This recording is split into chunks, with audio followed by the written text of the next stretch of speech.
আমার কাছে যা ডকুমেন্টস আছে তা আপনার এই ধুতিটা হলুদ হয়ে যাওয়ার জন্য যথেষ্ট। কাকে কি বলছো তুমি? একটি থাপ্পড়ে তোমার বদল বিগড়ে দেবো।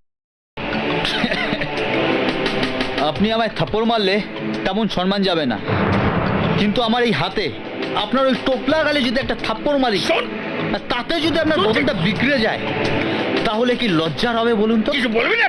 অর্জুন, আমার বাবার সঙ্গে তুমি এভাবে কথা বলতে পারো না। দেখো সঞ্জয় দা, দিদি আমায় তোমার কথা সব বলেছে, আর এটাও বলেছে যে আমার দিদির সাথে তোমাকে বিয়ে দিতে তোমার বাবা মা রাজি নন। রাজি নই, আর কখনো হবও না। সত্যি বলছি সঞ্জয় দা, যদি এটাই হয় তাহলে প্রেসকেও বলবো, মন্ত্রীকে চিঠি দেবো, আর লালবাজার গিয়ে সমস্ত প্রমাণ জমা দেবো, দেবই দেবো।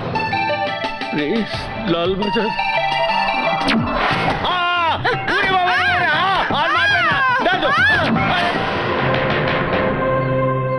না, মানে বলছিলাম যে এই শান্ত শান্ত, এত রাগারাগি করার তো কোনো কারণ নেই না। মানে আমার ছেলে যদি তোমার দিদিকে ভালোবেসে থাকে, যদি বিয়ে করবে বলে থাকে, তো ভালো করবে।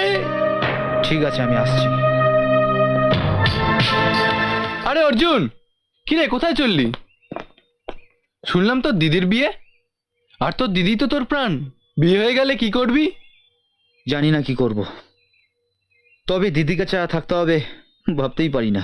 তুই এক কাজ কর, তুই একটা বিয়ে করে নে, তাহলে দেখবি তোর একদম মন খারাপ করছে না। বিয়ে?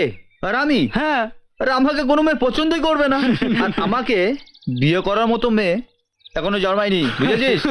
চলি। দাঁড়ান, হুম? 1 মিনিট। আমি কুৎসিত, আমি গ্ল্যামারহীন, আর আমাকে আপনার পছন্দ হয় না, তাই না?